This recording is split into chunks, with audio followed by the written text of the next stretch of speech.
All right, well, welcome everyone to our 2022 FHANA Board of Director Town Hall meeting.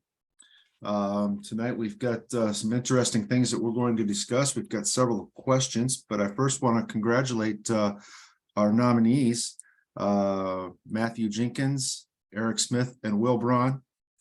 As of this afternoon, Mr. Mark McGowan has decided to withdraw from the election process. Joe, do you have any comments on that, or? He's extended his sincere apologies. It just wasn't a good fit at this time. There's other things that he's dealing with. Thank you. Thank you. So tonight we're going to have the three candidates. We're going to do again, this is a town hall.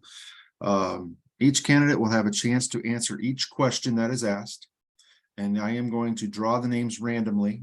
I've got some nice, the old fashioned pull it out of the hat numbers here. So if you need me to repeat the question at any time, or when it's your turn to answer the question, I'm happy to repeat the question at that time. We'll get to as many questions as we possibly can. Each of you will be given 2 minutes to answer the question. At the 1:30 mark, I will quietly in the background notify you that you have 30 seconds to finish up. And we will give you until the 2:15 mark, thereabouts, to complete your answer. When you are not responding to the question, we ask that you please mute your microphone to eliminate any possible background noise. I also like to remind you that this is not a debate. This is an opportunity for you, for the membership, to get to know you. We want this to be a positive experience for each of you. The election committee, consisting of Joanne Clough, Charlotte Dumford, and Allison Thomas, have come up, will be monitoring the behavior and actions of each candidate. They will not hesitate to warn a candidate if they perceive their actions to be in violation of the FHANA Code of Conduct or the board duties that each of you have signed and submitted. And I want to thank you guys for getting those into me in a timely fashion. Just a note, Jason, Danielle Piazzik too was also helpful working with our committee. Okay, wasn't aware of that. Thank you, Joe. Again, we are recording this webinar. It is also live on our social media pages. The recording will be added to the ballots when they are sent out electronically, and it will be posted on our social media pages as well as the website just shortly after the recording and the session is over, probably sometime first thing tomorrow. For those members that do not have email, we will be sending out the ballots by mail. And those will be sent out sometime right around January 1st when the election is live.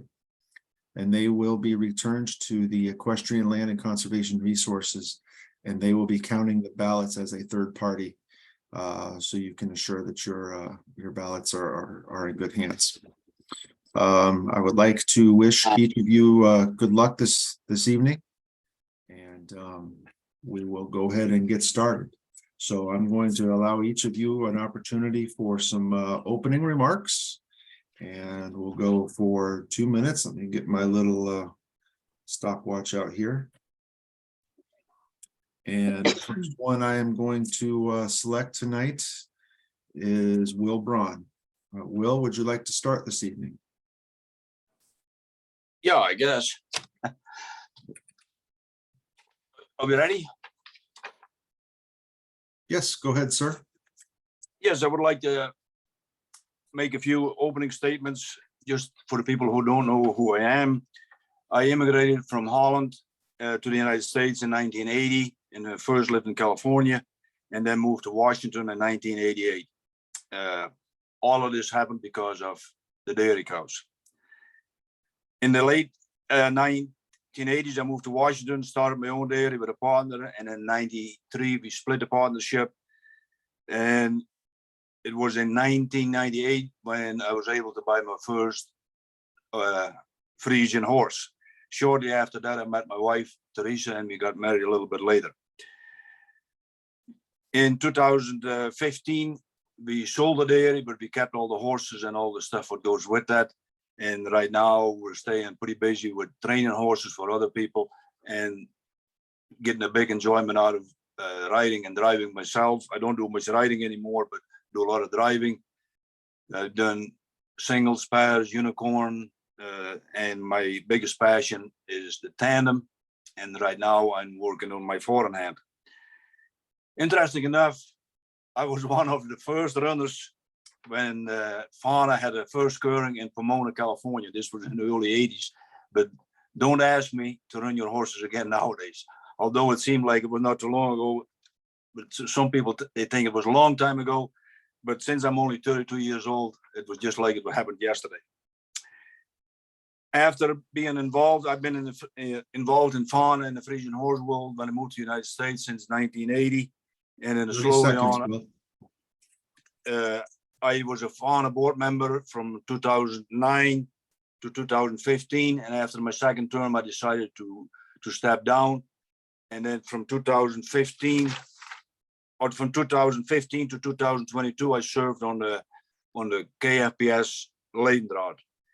One of the biggest things I accomplished that, I think, was that the breeding goal was changed and that the health for the Frisian horse was on number 1. I'm really looking forward to come back onto the board, and I think there are some big challenges coming up, some big and tough decisions would have to be made, and I'd like to be part of that and hopefully help the membership and the Frisian horse and FHANA as a whole for that progression. Jason. Thank you, Will. Next person I'm drawing is Eric Smith. Hi, everyone. If you don't know who I am, I'm Eric Smith. I'm a passionate Frisian horseman, driver, competitor, trainer, breeder, clinician, and a 6-year FHANA board member. On the board, I've served the membership as a director, a secretary, treasurer, and my current position is the president. All these experiences are important for serving you, the membership. However, it is the members, member organization. The most important attribute is listening to the people, which includes the office, the board, and all the members. By listening to the people, we can better find ways and unique solutions that benefit our horses. The past year, the association spent a lot of effort mending interpersonal relationships. Managing disagreements takes effort. Efforts that should be directed at our horses. As I traveled across Canada and the United States, I see the gains made. More members are not speaking about others. They're really talking about the horses. Respect for one another has grown. This has been so satisfying to witness. Tonight we'll hear about education, health, relationships, inflation, inspection, kinship, research grants, semen availability in Canada, and various opinions for non-licensed stallions. It is not enough time to cover all these subjects. Please know that these are all important. Coming into the election, I thought long and hard about running for a 3rd term. Conversations with many people let me understand our many accomplishments, but there's more to come. I love the horses, and I love the people, and I love the association. This is why I'm running. I want to thank all who have been involved these past years. You are the ones that make the Frisian Horses Association of America the success that it is. Thank you. 30 seconds. Great. Thank you, Eric. Now I'll turn it over to Mr. Matthew Jenkins. Good evening, everyone. I'd like to thank the board for hosting this town hall and Jason for being a great master of ceremonies. And most importantly, our members. Without our members and our horses, we wouldn't have an organization. So thank you for having us.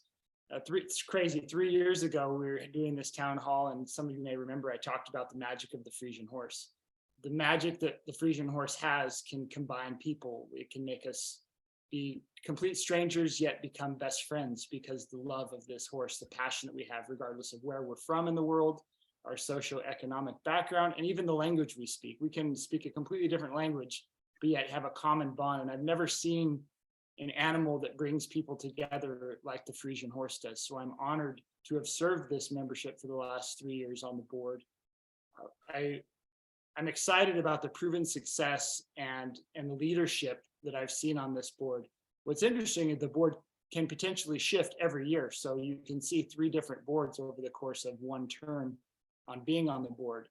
I think the success that we're seeing within our organization was set into motion right around 2020 when I joined the board, and we had some strong leadership from Dr. Palermo and now our president, Eric, and we're seeing that success. In a time when most of the world was in shambles and in chaos, this board tackled some pretty tough challenges, canceling inspections 2 years. That was a lot of fun, wasn't it?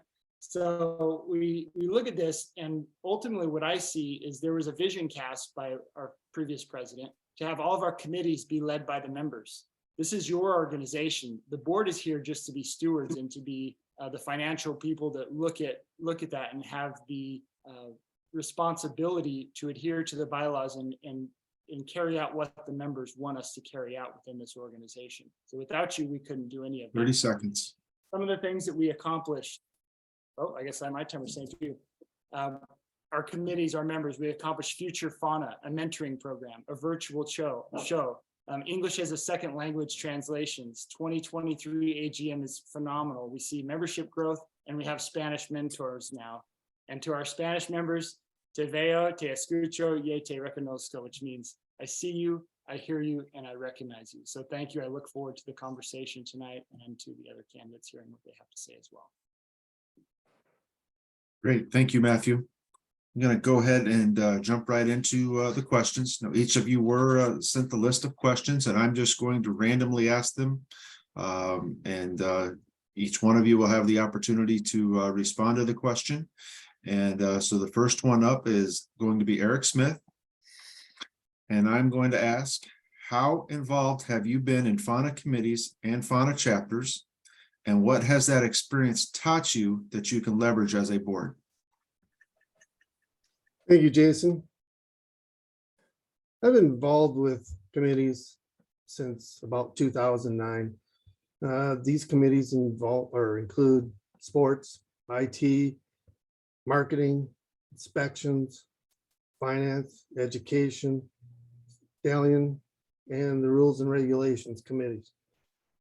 Each one of these committees has provided key insights to the parts of the association.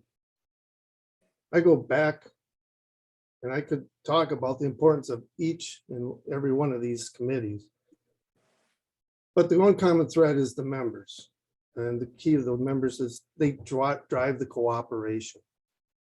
I learned that everyone has ideas, and we have more to learn from all the problems that we can solve working together, no matter what the committee. We just need to listen to each other and share those ideas, treat each other with respect. I've seen so much growth in our committees that way this past couple of years. We got a lot of lessons learned that most important as a board member. We need to set an example and hold ourselves to those higher standards. I just love the committees, and the growth that they've had is really tremendous. We now have committee chairs that are no longer board members, and we only have the board on those committees as a liaison, as the conduit to go back and forth between the committees and the board. A real growth potential, and that's where we really need to concentrate. Thank you. Thank you, Eric. Next, I'm going to ask that same question of Matthew. If you need me to repeat that, I'm happy to. Oh, no, I'm good. I'm good with that. So this is a working board. So although it is member driven, the board does attend a lot of committees. Prior to my time on the board, I was helped out with the Mayor Show Committee and the inspections here in Central California. So I'm a member of the Central California Frisian Horse Association. We host the Mayor Show every year. As you know, with chapters, it's all hands on deck. So everyone does everything from scooping apples in the arena to setting up the arena to going and getting Heineken for the runners. So when it comes to the chapter, we have a small chapter, so we're doing a ton of work, and we want to participate in local parades and continue to encourage growth of the Frisian horse in Central California. And when it comes to committees, I jumped headfirst into helping out with the marketing committee, the membership committee, the involvement that we had, when COVID hit us, which was terrible to all of us, we had to do something for the membership. So we came up with the virtual show, which was a great project that we did. But even when we would have taken time off to say, well, there's nothing going on, so we don't have to do a lot of work. The membership committee created a phenomenal, fantastic mentoring program. We had membership growth. We saw fantastic membership growth. Being on both committees, we were able to transfer over some of the tasks and collaborate. And one of the biggest pitfalls I saw is that a lot of our collateral, it was only in English. So the marketing committee made a commitment that anything we did, moving forward, we would do a version in Spanish, in French, for our English as a second language members. And there are a lot of them that don't have English as their primary language. So we want to cater to those members. And again, growing that, we have one of our members on the membership committee now is Spanish speaking. He's going to become a Spanish mentor. 30 and all seconds. of that led to what I believe significantly increased our membership. Our membership is growing again, which is fantastic to see. The committees are fantastic, and that's where the work gets done. We have people, we're getting to a point where we have more volunteers than we do spots on committees, and this is a great thing for an organization. So I'm very passionate about the committees and look forward to continuing to work with them in the coming year. Thank you, Matthew.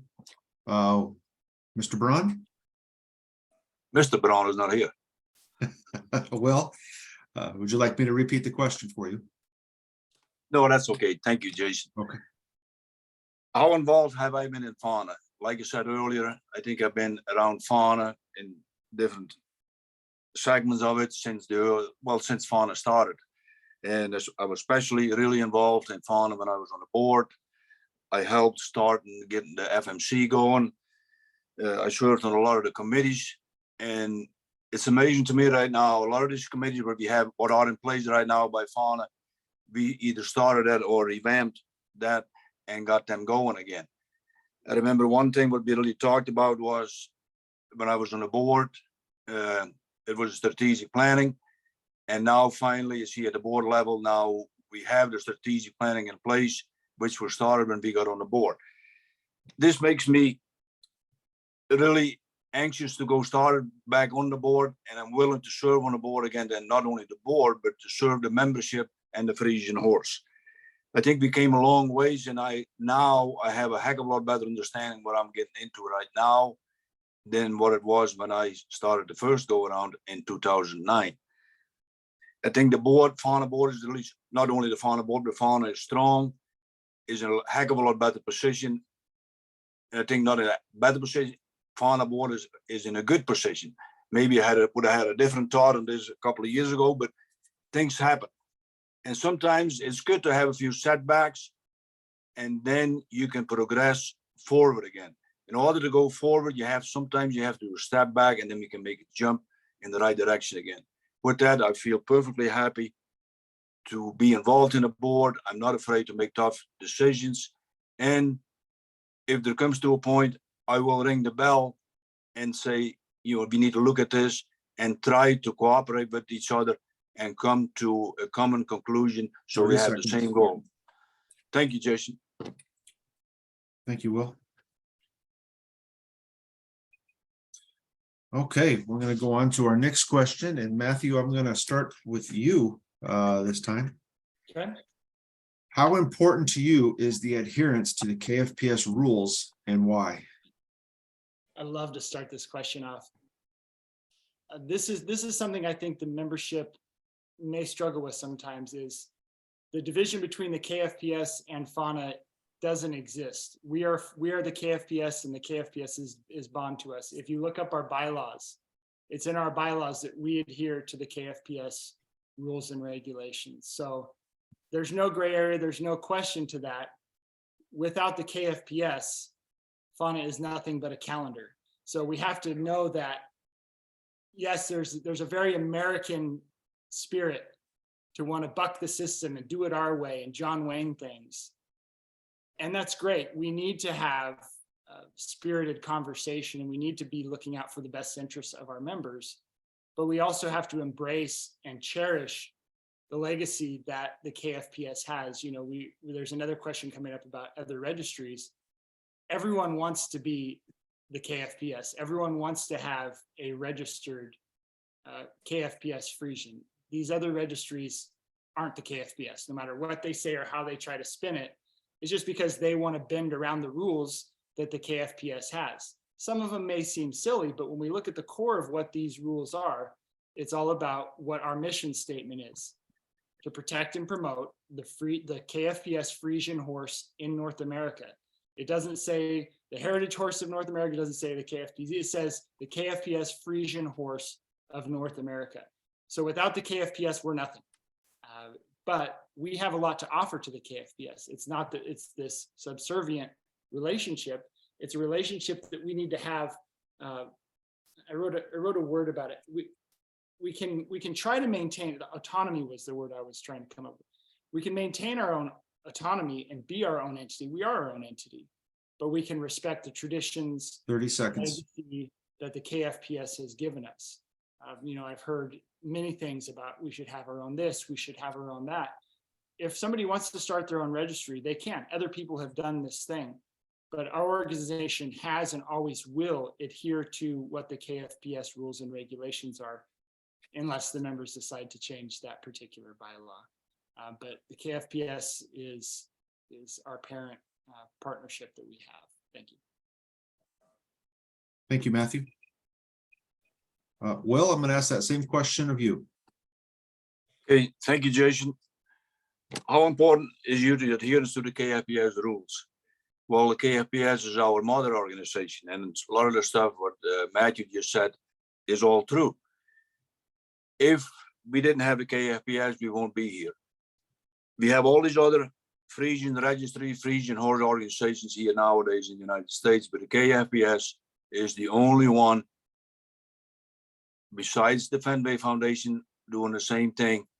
But with the KFPS are the only ones who are doing the research and have the information and the history about the Frisian horse. Yes, we're having some challenging in the breed right now, but I think they are working on this and it will be resolved. I have no doubt about that. But no other registration is around with as much history as the Frisian horse from the KFPS. Thank you, Jason. Thank you, Will. And Eric? Yes, thank you. While adherences to the KFPS rules are important, so are adhering to their policies and the breeding goals, and not putting the health of the horse at risk. The rules, goals, preservation strategies have guided and improved the breed of the horse through moments of near extinction. KFPS has more information and research to make informed decisions of health, youth, breeding than any other registry. We need to use these as our knowledge and to make advantage of that and not putting the horse's health at risk. There are things like that other registries don't help with, and that's watching out for ring bone, side bone, OCD, low motility, hydrocephaly, dwarfism, and other health risks. None of that supersedes income. KFPS is looking to implement warnings and fines for the breeders who make unhealthy choices in their breeding. This is not a problem for this may be a problem for non-licensed stallions if their traits are not tested and made public. So that's really what the KFPS rules are telling us, that we need to follow those. We need to do the testing. We need to have all those things out there and continue to improve the breed, have more longevity and better use of the horses. And if all these horses do that, there's no problem with following the rules. Thank you. Thank you, Eric. Will, I'm going to start with you on this next question. Okay, What can FHANA do to encourage purebred Frisian owners to register their horses with the KFPS versus another registry? Considering the number of Frisian registries available, what are some of your ideas to bring the Frisian community back together as one inclusive unit? thank you, Jason. And I think this goes back also to some of the things that I mentioned already in the previous questions. But you know, to encourage all the Frisian horse owners to go with the KFPS Frisian horse. Again, the KFPS is the only one who does the research, and especially you hear a lot of comments all the time that there's a lot of health issues in the Frisian horse. We have, yes, I agree, we have genetic issues in the health of the Frisian horse. But at the last Leidenraad meeting, you know, they approved a study with the genetics issues and what can we do about it to fix this. The drawback on this part is, of course, that it's going to take 4 years before we can come to a conclusion of this. But none of the other associations are doing this. They all fall back to the research from the KFPS. And I think this should be a strong point for FHANA and mention this to these other organizations. Yes, we all want to have a Frisian, they want to have a Frisian horse, but is it truly registered? And I think this goes back to education. This goes back a long time ago already when we started the process, educate the people what it really means, what a B book is and why there is a B book. All these type of things coming forward. There's lots of people trying all different kinds of things as far as health issues is concerned. They were trying to start their own breed, but they only can breed one time, and then all of a sudden they don't know what to do anymore.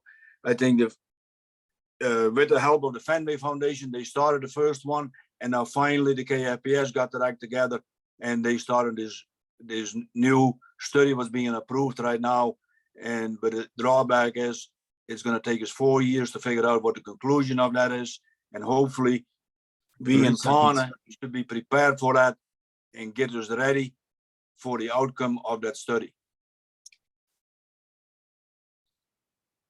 Thank you, Okay, Will. thank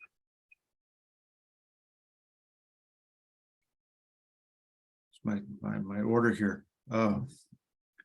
Eric, thank you. Do you need me to repeat the question? I'm good, thank you. Okay, thank you. You know, this is the age-old question that we have. You know, why do we have all these other registries? Why are we with just stick with the KFPS? Well, a couple things. First of all, the KFPS is a closed purebred registry, while all the other registries, they typically start, all but one of them started with some kind of crossbreeding and using the Frisian name. And they mostly focused on the crosses. They bring in some purebreds, but they're not. The offspring are not. And so they're not even eligible. They end up with some purebreds in there. And typically these Frisians of the other registries, they're only looking for the papers. However, there's more to at least our registry than the papers and the ancestry. The KFPS offers testing, the proof of quality, the information on the use, overall higher value at the time of sale than any other registry. Using the education and marketing while treating non-members as friends and with respect. That's the key of bringing them all together. Let them talk to us. We want to bring them into the fold. They are valuable and we can all get along together too. So the KFPS and FHANA, we may have some higher fees, but these differences pale to all those benefits that we do offer, and we do offer so much more. Will gave us a 30 lot seconds. into that. So that's where we can bring them in. Thank you. Thank you, Eric. Mr. Jenkins. This is kind of a weird question because I believe, from what I can tell, is that most Frisian owners at one point in time have registered with the KFPS or through FHANA. They have a KFPS registered horse. They're just not members of FHANA. So I think that's something to understand about this question, is how can we get people that at one point in time registered their horse with the KFPS, but they now have gone to this other organization. To say there's so many really is kind of a misnomer as well, because if you go to their websites, most of them are debunked. When we talk about it, we're really talking about Heritage Horse and IFSHA. IFSHA is more of a club. It's a sports thing. It's not really a registry. And at Heritage Horse, for $50, if it's black, we can register it. You know, we don't care what it is. Now they are getting, the one thing is I do see they are doing more genetic testing, and they're doing those things. But a lot of times they're calling Jason to cheat on the test and to get the results that he has, because they're cross-registering these horses. So they're registered in both registries. So that doesn't take away the fact that we're losing members to other groups and other organizations. I think part of it is because it seems like FHANA is an inspection and a breeding organization. And at face level, that's what we look like. But I'm sure, Gail, if Gail, you're on, you're rolling over, going crazy right now, because the work that the sports committee is doing is fantastic. We have so many awards. We have awards for recreational riders. So if you just ride your horse on your property, you're eligible for an award. There's amateur sport awards, there's pro sport awards, there's so many awards, there's trainer awards, there's so many things that we can do. But some ideas that I have about that. One of the things I saw postings recently, 20-time world champion in-hand stallion. Class of 1, by the way. Approved breeding stallions, you know, $350, you can have an approved breeding stallion. There's all these things. Some of the things that we've already started doing, we can see. We have a virtual show. That's one great idea. We came up with some ideas of doing a virtual trail ride. How cool would that be to offer that to our memberships? Also to do fun, just for fun shows, costume shows.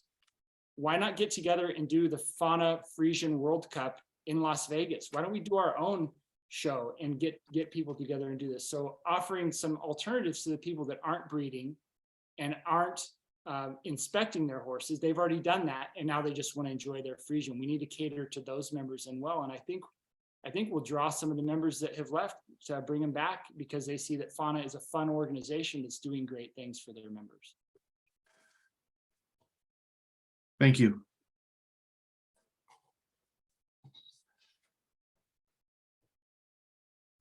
So we're going to go with Eric on this next question. What characteristics do you possess that you would consider as strengths when working in a board environment? Thank you, Jason. I asked a few people for feedback on this item, and the responses were trustworthy, fair, respectful, knowledgeable, listener, and most important, everyone gets a say. We spent a lot of time this year letting people have a say in what we're doing and where we're going. There's no better way to get active participation than to engage the group. So we call on them, and they do get to say. The current board is resolved and work together to treat each other with respect and listen to each other, even though we have differences of opinion. That's okay. It's okay to have those differences, but we listen to each other. And if we don't listen to each other, we're missing out on great opportunities. This is not a one-person show. Every member has a say. Every board member has a say, and that's the strength that I'm trying to bring to this board. The cooperation in the boardroom has spread to the membership. I go out and I've traveled quite a few places this year, and I've seen what I'll call a cultural mood shift. People are talking about the horses. They're not talking about each other so much. And that's really a good thing. And we've really come a long way in a very short time. And as a result, we are focusing on the horses and the current issues, which are many, versus the interpersonal problems. So that's what I bring. Thank you. Thank you, sir. Matthew, I have to say, I've worked on many boards. And if you want to get exciting, be on a very good high school football booster club and be the president of a football booster club. You want exciting board meetings, that gets crazy. But I have to echo what Eric has said, is that I've worked on a lot of boards and I've seen dysfunction and I've been part of dysfunction. And I've seen the growth that this board has made. I've seen the growth that this organization and this board has brought in me. And one of the things that I've learned by what Eric said, giving everyone a voice. You know, there's no coincidence that we're given 2 ears and 1 mouth. And that's a concept, you know. I'm no spring chicken, but I'm still a relatively young man and I'm excited to say what I have to say, but I've learned that it's important to really absorb what you're hearing before you come to a conclusion. So some of the things that I believe that I possess and have shown throughout my tenure on the board, creativity, innovative ideas, ways to problem solve, looking at something from a different perspective. I learned early on it was a sociology class about the NASA Challenger explosion disaster, and NASA had to go through a whole reshift of their culture because of groupthink. And when you have a group of people that all think the same thing and all, yeah, oh yeah, that's right, the O-rings, yeah, and they just go along with it, disaster happens. And if you have a board that has too many of the same people on it, too many of the same personalities, or one person that's dictating and mandating what is done, you have things happen that shouldn't happen. So I think that I bring to this board a different perspective. I'm a relative newcomer to FHANA. I've been a 30 member seconds. since 2018. Like AGM, 2018 AGM was my first experience with FHANA. So I'm still a newbie to FHANA. I've been around Frisian horses for a long time and horses my entire life, but I'm still a newbie. But that fresh perspective and that way of looking things, this is an organization. We're a business. We have a fiduciary responsibility. I've ran organizations across the globe for my entire career. So it's no different than that, but we get to sell wrap it an up. exciting product, and it's the Frisian horse. Thank you, sir. Will, Yes, thank you, Jason. do you need me to repeat the question? No, I think I remember it. Okay, Thank you. Over the years, I served on a lot of different boards and also within FHANA, a lot of different committees. And I've learned also, you know, when Teresa and myself, we were on the young cooperatives, this was the young cooperatives for the creamery where I shipped milk to in those days when we had a dairy. And then we were trained to become an official board member. I learned over the years that the best thing to do is to find a common goal and then bring the people together and leave your own possession, your own ideas completely out of it, but come to a common goal and then try to group everything together.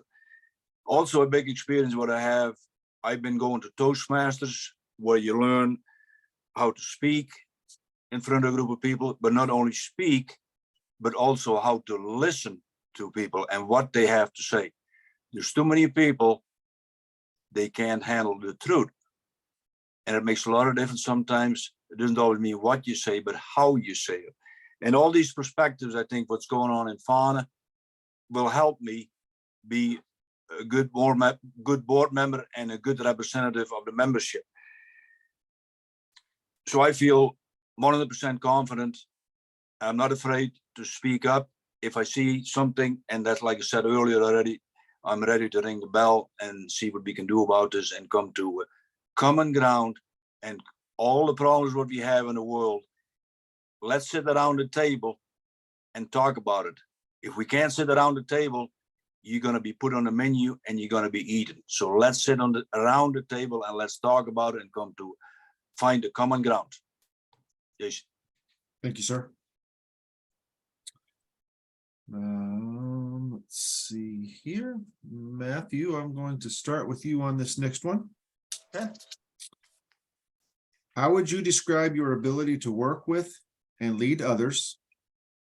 How would you handle conflict within the board or within the organization as a whole? I think one of the biggest things of my leadership style that I learned at an early age, and the military instills a concept, and I've talked about this before. Anybody that's my friend or spent more than 10 minutes with me probably hates me for sharing this, but it's a concept called the speed of the team, the speed of the leader. The people that I've had under me in employment that I've led, and the teams that I've led, I would never ask somebody to take out the trash if I wasn't willing to take out the trash myself. If I ask my team to show up at 6, I'm going to be there at 5:45 with coffee. So I'm never going to opt out. I'm never going to take the easy way out when it comes to working with others. I am going to share my opinion. I am definitely not a yes man. I'm not going to just go along because that's what's popular or that's what people think I should say or do. I have learned how to refine that balance, because obviously that can come across at times as overbearing. It can come across as cocky or overconfident. So I've refined that. I mean, the thing that we learn in just being human is that we adapt. We learn more as we interact with others, and we find different ways when we learn from each other. And so I'm finding that with this particular team that I need to soften my approach a little bit. I need to be a little more humble. I need to be a little more willing to let others take the lead and support those people. And I feel that this year in particular, this board has helped me do that. We've tackled some pretty challenging issues, and we've all had some pretty spirited disagreements, but yet at the end of the board meeting, we're all friends. I'm looking forward to Las Vegas. The AGM is in Las Vegas next year, and I'm looking forward to seeing this board and getting together and talking about the fun things that we've accomplished, and just enjoying, because there have been tense moments on this board. And so I'm excited to deal with that. I didn't speak about conflict, but I think that kind of addresses it. It's just being real with each other and being honest with each other and understanding each other is how we resolve conflict within the board. Thank you. Ask Will the same question. Yes, Jason. How would you describe your ability to work and lead others? Since I served on a lot of different boards, but in totally different organizations, I felt I learned over years, and what I learned in Toastmasters, be able to listen to everybody with different opinions and come to a good solution what will work for everything. And let's face it, we're all horse people, right? I train green horses to put in front of the carriage. And I have a talk with the horse, and I tell the horse, this is what you're going to be pulling. And we brought this horse on. I want to sit in the carriage. I don't want to keep on walking behind. What's always interesting to me, and it goes also in boards, what works for one horse, the way of working with it, does not work with the next one. But yet we're trying to accomplish the same goal. So you got to be able to come to a different philosophy, a different way of approaching your problem. And that's what I've learned in training horses. And even with training the horses, most amount of time I don't spend with the horses, is with the owners of the horse, to get them to understand what the horse is all about. And I think that's one of my strengths, being a board member, that I can get people together and come to the same conclusion, which will benefit all of us. Thank you. Mr. Smith? Thank you. When it comes to leadership, of course, you have to walk the walk and talk the talk. There's no other way on that. But as your president in the past year, we've addressed conflict and we learned how to work together.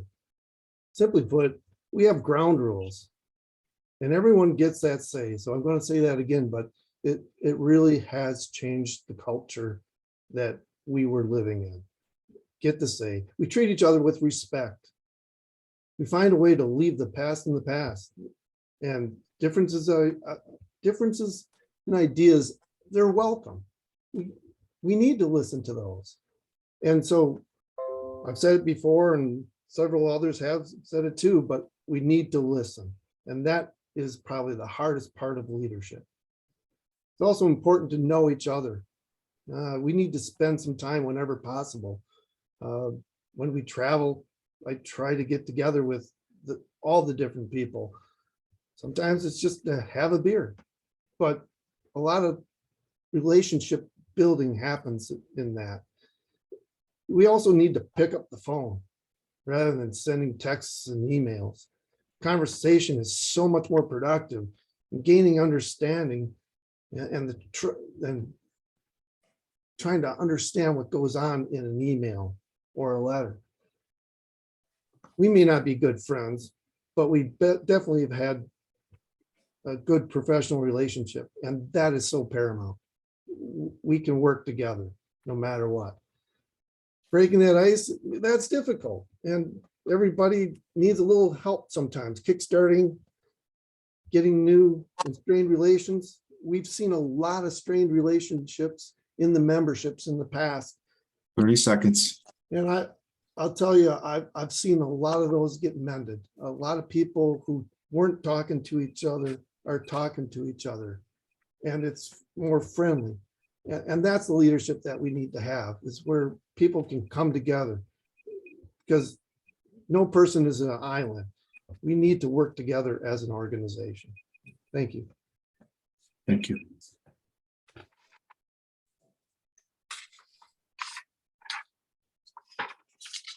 So Will, I'm going to start with you on this round. We've got just a few questions left here. What changes, if any, do you feel need to be made to ensure equal representation for all FHANA members, including those geographic areas with fewer FHANA members and less access to FHANA inspections and events?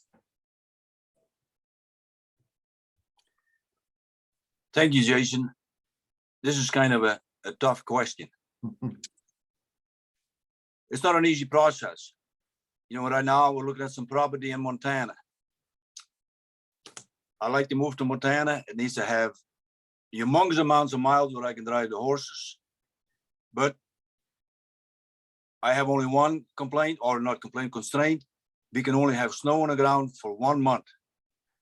Teresa, her requests are, there needs to be a Starbucks and a Walmart, Costco, within 20 miles. That's hard to find in Montana. So maybe it will never happen. It's the same thing what we're facing with these judgings right now in FHANA. When people scattered, United States and Canada are big. When we go to an event, the closest events are 3 hours. If you go to California, it takes us 2 days. Then you talk to people in Holland. If they have to travel more than 15 minutes, it's too far away. So it's going to be really hard to get this all accomplished. And you think about it yourself, maybe I should rephrase the question, why are there no Walmarts all over the place? Why is there not a Starbucks or a McDonald's around every corner? It comes down to dollars and cents, I think. And the people, our members from FHANA, have to understand this is not only FHANA who makes that decision. It's getting to be harder and harder to find people, the judges from Holland, to come over to the United States. It used to be everybody wanted to come, but now the judges are getting younger. They have to take time away from home, vacation time, and it's not always that easy. And it's hard to explain to them if they come to a judging and there's only 10 or 15 horses and they have basically a complete travel day. They judge the horses for a few minutes or a couple of hours, half a day, and then they do traveling again. After a while, it gets bored for those guys. So this is not a tough, this is a tough issue to deal with. One of the judges told me in Holland one time, he said, well, we didn't tell him to move way out there. But, you know, if you want to have cheap horse property, you're going to go to a place and you have to travel a long ways. This is an issue, yeah, maybe judging every 2 years, but to get your horse judged and you live way away from everything, it's going to be a tough issue. It's going to cost dollars. Jason. Thank you. Mr. Smith? Thank you. You know, I thought about this, and it's a hard question as well as it's almost a trick question. But first of all, there's never going to be equality or representation because of some of the things that even Will talked about. geography, but there's government laws. There's belief in breed direction and personal income. And FHANA can't necessarily bring equality to those areas. However, we can close the gaps. There's plans to add another mare show in the Northwest. Virtual inspections, we had some earlier this year or late last year. We need to get those resumed, and we're working on that. Remote members can then at least get their horses inspected with linear scores and feedback, as well as promotion into the stud book and all the stud books. So we need to get that back on. And that's something that we're pushing the KFPS on. Inspection, the results, they need to continue to be better. A couple of years ago, we had star mare percentages as low as 22% overall, 18% on some circuits. People were very discouraged. And how can you bring equal representation for those horses? We've worked with the inspection committee. We've worked with the KFPS. We have mares getting star promotions again, and it's getting close to 30 seconds. the breed standard. That invigorates people to bring their horses, and that's where some of the equality in the geography will come from. We also need more stallions selected in the North America, especially Canada. We're doing this good program, and we just don't have the numbers. We need to work on that and get it so that there's less restrictions in less populated areas. Thank you. Thank you. Mr. Jenkins? Yeah, we were at the Stallion Show a few years back, and I said, hey, we want to go to dinner. It's in such and such. I forget the town. How far is it away? And in Leeuwarden, 20 minutes. It's 15 to 20 minutes. And so we were sitting around having a drink, and I said, hey, let's go to Prague. And they're like, what? And it's only 6 hours. Come on, let's drive to Prague. Being from California, 6 hours barely gets you to Southern California from the central of the state. So it's a very Canadian and American thing. We live in big country. Like, we have a lot of distance to cover between spaces. One of the things I want to commend about what FHANA has done, and Jason has a map, you can send it to anybody if they ask for it. I think it might even be on the website, that shows a concentration of our membership relative to where our inspections are. And it's very good. I think that we do represent our members. Those that are in Nova Scotia, those that are in the northern parts of Alberta and Saskatchewan, and the places that are very remote, they're never going to have enough of a justification to do that. We have done alternating years in some of the higher provinces. We can do ideas like that. I love virtual. I mean, we live in a virtual world now, so we can start doing that. I think one of the things we could develop a policy, maybe with the KFPS, to do submission of videos similar to we do for the stallions for 70-day testing. It's a very stringent process, just getting to the 70-day test with those submission of videos. So I think I trust in the Frisian judges that they can see a horse and know what premium it is based upon a submission of a really good, high quality video. Maybe FHANA helps offset the costs of doing those high level production videos for those members. But I think that would definitely help those geographically isolated areas. These people know they're in those areas, and they're willing, a lot of them are willing to travel for an inspection. I also want to commend what happened this year with the inspections is we had a Canadian circuit that was a month earlier than the US circuit, because they get weather in 30 September seconds. in Canada. So I believe this question, we might be able to take this one off for the next year's board candidates, because I believe that the office is doing a great job of serving all of our members equally and proportionately. Thank you.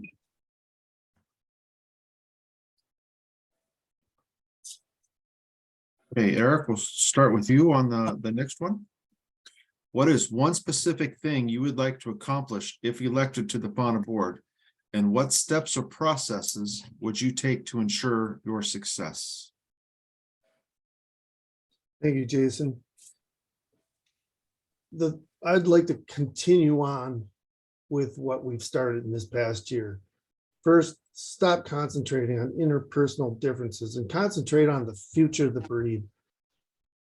To do this, the breeders need factual information for all adult horses, not just the mares or the approved stallions, but all the adult horses. This includes calculating kinship, testing for genetic traits, posting the linear scores for the stallions and making them public. These facts lead to the breeders making better choices and decisions to improve the health and drive the future in the direction of the breed. We're the largest KFPS affiliate, and we have a lot of insight and leverage to make meaningful changes with the KFPS. We need to drive some of these things. We have all the information. Why can't we get it? We can get it, but making it public is another step that we need to go. And those will be some of the meaningful changes that we look. Thank you. Thank you. Matthew? I'm an overachiever, so I have two, but I'll be fast. I believe that the one thing I want to continue, if the membership wants me back on the board this year, is to continue our English as a second language programs that we've instituted for those that speak French, those that speak Spanish. I think especially when it comes to Spanish, if you look at the member directory, we have a significant number of Spanish surnames in our registry, and I guarantee a lot of them are English as their second language.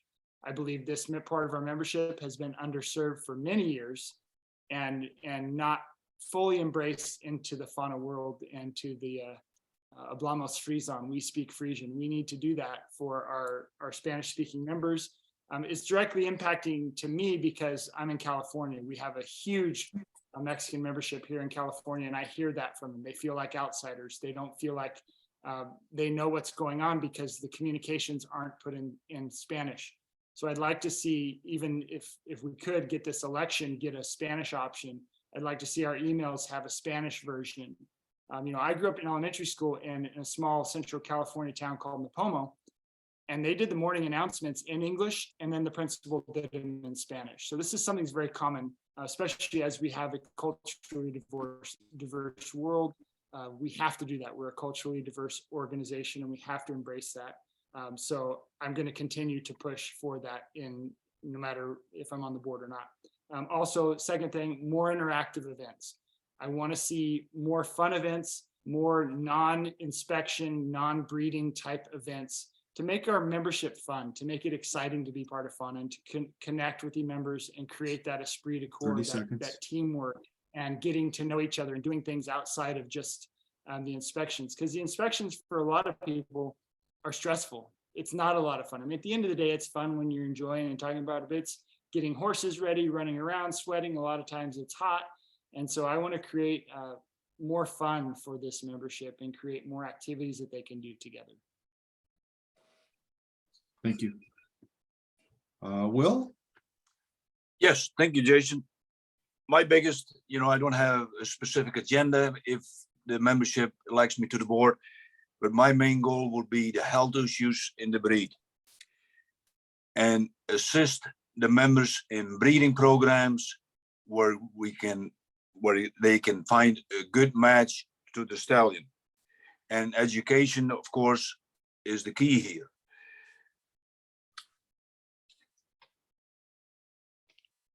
To help with doing this stuff, I think we're going to be faced with some tough issues. There's now these studies are coming out, and not everybody is going to be happy with the results from the studies. Although I know it's going to be 4 years before the study is going to be finalized, but I think right now we can educate the people already the members of FHANA what stallions to use and help them find a good stallion for the mare. Right now, I also don't even think that, we have so many stallions already. I'm almost to the point that let's wait instead of proving more stallions. Let's see where we are at with the study, what's going to go. We have all the information. We have the technology. We need to start learning to utilize the technology, what we have available to us right now. And we can't keep on going, doing the same thing what we have been doing. If we keep on going the same way, then pretty soon we will not have a Frisian horse left. That's why it's important, I think, to look at the breeding, the health issues from the Frisian horse, and really start improving on that. We have the technology. Let's utilize it. Let's come up with a form so we can work with that and inform the members about that. Jason. Thank you, sir.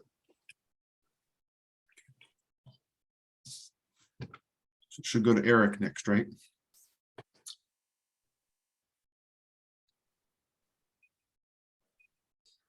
Well, I look at this and I say, the answer here is really easy.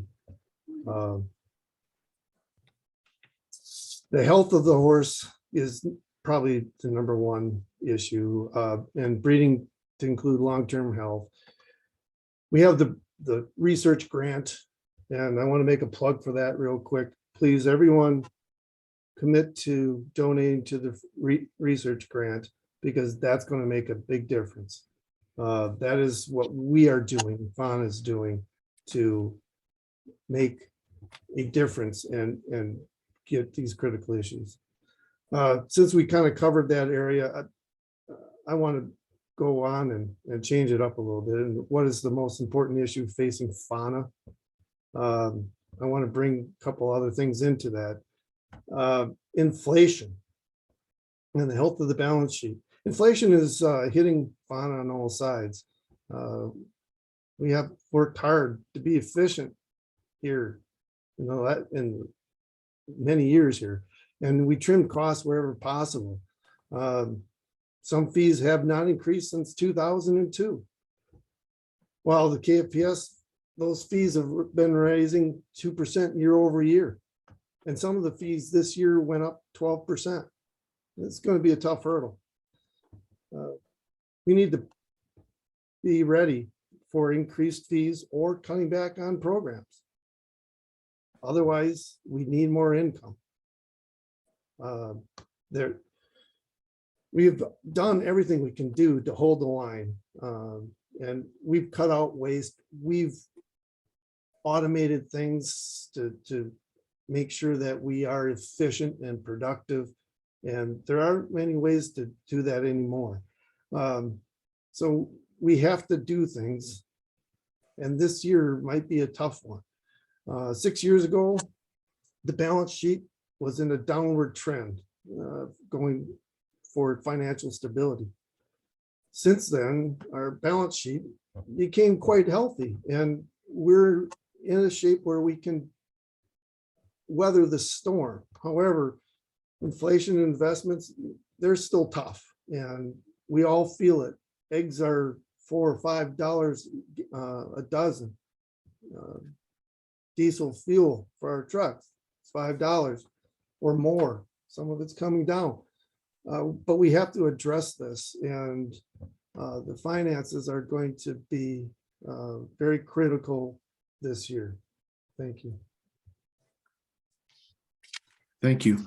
Matthew, I'm going to go to you next. Actually, the question, and I forgot to, I apologize for not reading it off here first. What do you think are the most critical issues facing the Frisian horse at the current time? And what practical steps could FHANA take towards addressing these issues? Matthew, I'll go to you next. Yeah, I think the softball answer would be the health of the Frisian horse. So I'm not going to take that layup. And we've talked about that at length. The KFPS is focused on it, and there's really little a member of the board can do to change the health of the Frisian horse currently. Obviously, we're doing things to help that, but I think that's being addressed. I think the bigger issue that the Frisian horse faces is apathy from the ownership. And what I mean by that is I've noticed a tendency within organizations, and I'm not saying this about everyone, but I've noticed a tendency that I hear the phrase, "We've always done it like this."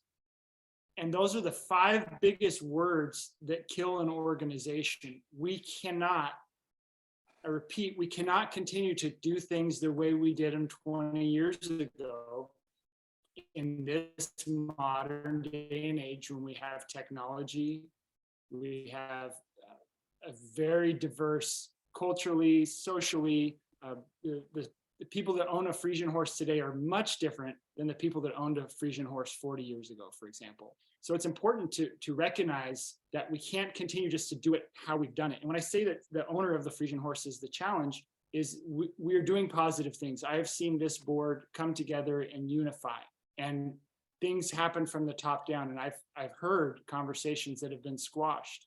One thing that we still have, and this exists in any organization, I'm not singling out FHANA, but we have silos within the membership. We have people that are trying to promote their own agendas over the benefit of the Frisian horse and its owner. There are people that want things a certain way and they don't really care about other Frisian owners. So I think what can happen is what we've seen from the board, speed the leader, speed the team, is going to trickle down to the membership. We can squash the rumors. We can squash the negative feedback on Facebook. Everyone that's attending this webinar has the power right now to stop bullying from happening on the internet. And I think if we unify as the common bond that we have one beautiful thing in common and everything else shouldn't matter about the Frisian owner.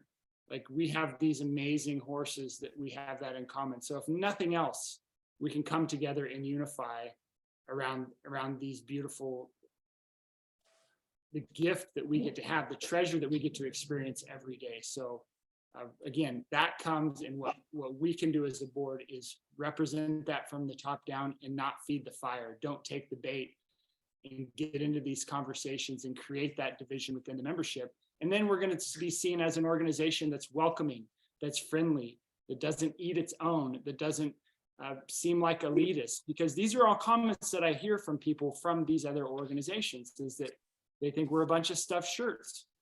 If we start promoting fun, we start showing energy, and we start giving back to our membership and giving them the energy that they're asking for, we'll see that slowly start to change that cultural shift of what can we do now? It's not going to be, we've always done it this way. It's nothing is impossible. You know, the only limitation is your imagination and your budget. And I can see the amazing things that this board is going to do. And I'm excited. I'm excited to serve another 3-year terms. I'm confident that I'll be reelected. But yeah, I see that really being a positive change for our organizations. Thank you. Thank you. Will? This is what repeat the question one time. What do you think are the most critical issues facing the Frisian horse at the current time?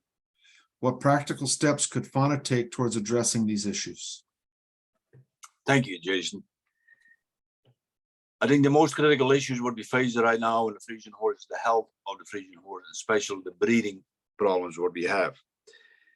If we keep on doing the same thing and expect a different outcome, that's never going to happen. And that's what we have been doing. Now it's time to change. Change is never easy. Change is always hard. And I think finally the KFPS got the ball rolling after the FHANA Foundation started their research on it. And now finally the KFPS approved at the last Leidenraad meeting they were going to do this study.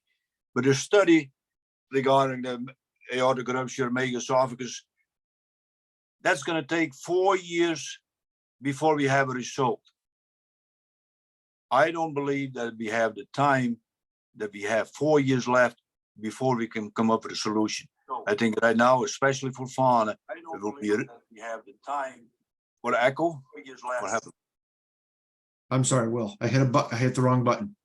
Oh, okay. I don't believe we have, but if we can wait 4 years from the results from the study and then prepare our conclusion how we want to move forward. Right now, I think, especially in FHANA, we're getting some good stallions out here with low kinship, some other issues where they're pretty good.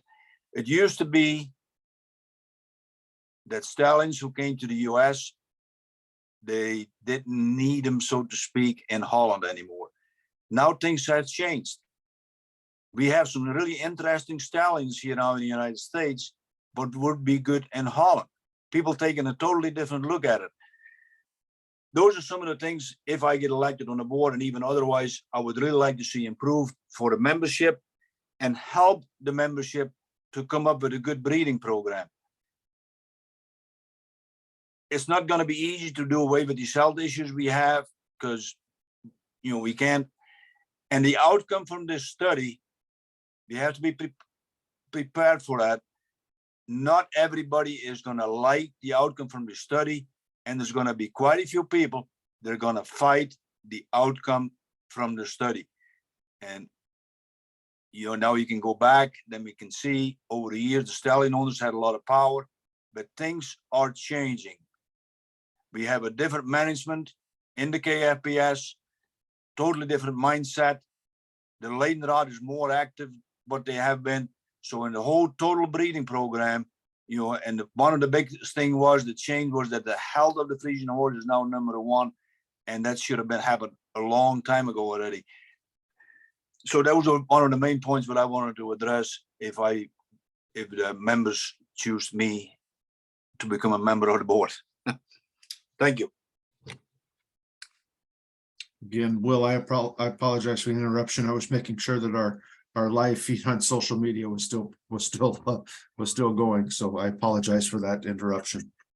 That does conclude our question session. I'd like to move on to the closing remarks and give you each 3 to 5 minutes for your closing remarks.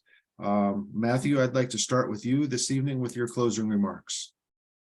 All right, thanks, Jason. This was great. Thanks, Eric and Will. It's been always fun to talk about the Frisian horse and fauna. We talked about the success that was set into motion in 2020. I think it's coincidence that I came on the board and all these great things happened. I think our success within fauna is because of our membership. Our membership is comprised of some superb and talented individuals. We have doctors, surgeons, lawyers, authors, poets, artists, celebrities, singers, I mean, you name it, business developers, property managers. I mean, the list goes on and on of the fantastic members that we have at FHANA. I trust the membership. I trust that they're going to vote and make the right decision. What we're looking at, as Eric mentioned, is some challenging times. I think if you take a moment and you listen to some of the recordings of the most recent board meetings, you're going to hear a group of individuals that care about the Frisian horse first and foremost, and care about this membership and are looking out for your best interest.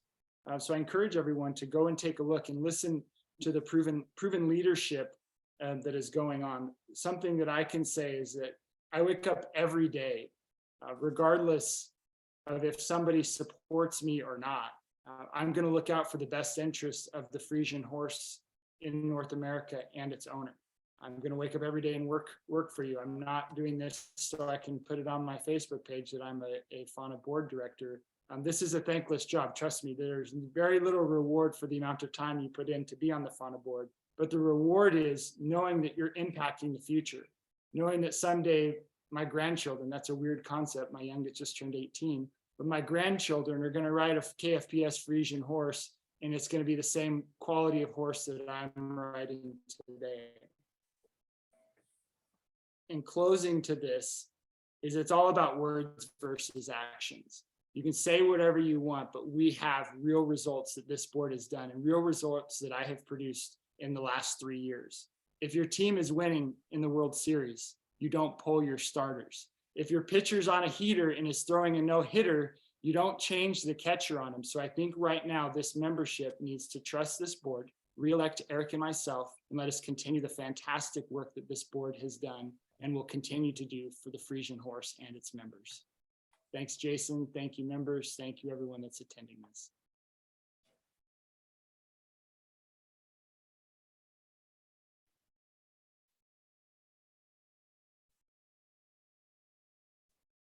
Jason, you're on Take it mute. off, Neil. Yep, got it. Will, I'd like to have you do your closing remarks now. Yes, thank you, Jason. One of my employees, when I had a dairy, he always came up to me and said, I'm done, Will. I'm done, Will. I go home. I finally told him, I said, you're not done. You're going home and you come back tomorrow and we keep on going again. Same thing over. And I think that's the same thing what I see when if the membership elects me to the FHANA board. It's a work in progress. And I'm not going to keep on talking for a long time, but my main goal is there will always be work to be done on the FHANA board. And my goal is to protect and promote the health and the longevity of the KFPS Friesian horse in North America. And I thank everybody for considering me for being elected to the board. And I like to close this with a speech or part of a song from Leonard Cohen, a singer from Canada. I will not be afraid to ring the bell that still can ring. Forget your perfect offering. There is a crack in everything. That's how the light comes in. Thank you, Jason. Thank you, FHANA board members and members of FHANA who listen to this, and I'm asking for your vote. Thank you. Thank you, sir. Mr. Smith, closing remarks, please. Thank you. It's been my pleasure to serve on the board for the past 6 years. We've had many struggles and challenges that we worked through. Association and the membership, I believe, are stronger today than when I first started on the board. Many interpersonal differences have been resolved. But there's more to strengthen there. We need to continue our journey for treating everyone with respect, listening to each other, and put the good of the horse to guide our way. Investing in the future and using the research grant program and improving the data reporting, it's going to lead to better choices, healthier horses, better use, and longevity. Inspections need to reflect the quality breeders that have worked so hard and that they've invested so well in. Kinship needs to be measured and reflected in the results of the horse. This is something that needs to be incentivized for the breeder. We don't need to just talk about it. Breeders don't need to just do it. We need to have that brought into the policies and workings. There need to be more stallions approved in North America, and more of those horses residing in Canada. As the availability and pricing, it's quite challenging there. When I visited there earlier this year, it's a big thing. So we need to do something, as I'll say, north of the border. Growth in membership has been very big this year. We're coming back from all the years starting in 2008. We have a strategic plan now that is actionable, and it's a real program. It's not just paper out there. Okay. So in closing, I've been honored to serve for all the members and the association for the past 6 years. I look forward to serving the membership and the Friesian horse for another term. I thank you for your past support, and I look forward to your vote. Thank you. Thank you. In closing, I want to thank our three candidates, Mr. Jenkins, Mr. Smith, and Mr. Braun, for taking the time out of your schedules this evening to participate in this town hall. I think this is a great exercise that has been asked, and we have delivered this over the last few years to the membership. Again, this has been recorded. We will post this on the FHANA website, on our YouTube station. Probably first thing tomorrow morning, I'll have this posted for everybody. This will also be a part of your ballots when those are sent out as well. The bios of each candidate is due to me tomorrow, and so we'll get those posted just as quickly as we can. And then those will also go out with the ballots as well. The election will start January 1st. It does expire on January 31st, and everything is done electronically as long as you have an email on file with us. If you do not, we will mail you a ballot. There are about 250 members that do not have email addresses on file with us, and they will receive a ballot as well. Look for those ballots. If you do not receive one, please contact us. We're happy to get those resent to you just as quickly as we can. They do happen to show up in spam once in a while, so you may have to look for them. And we will send periodic reminders as well. Again, I would like to thank everybody for attending this evening.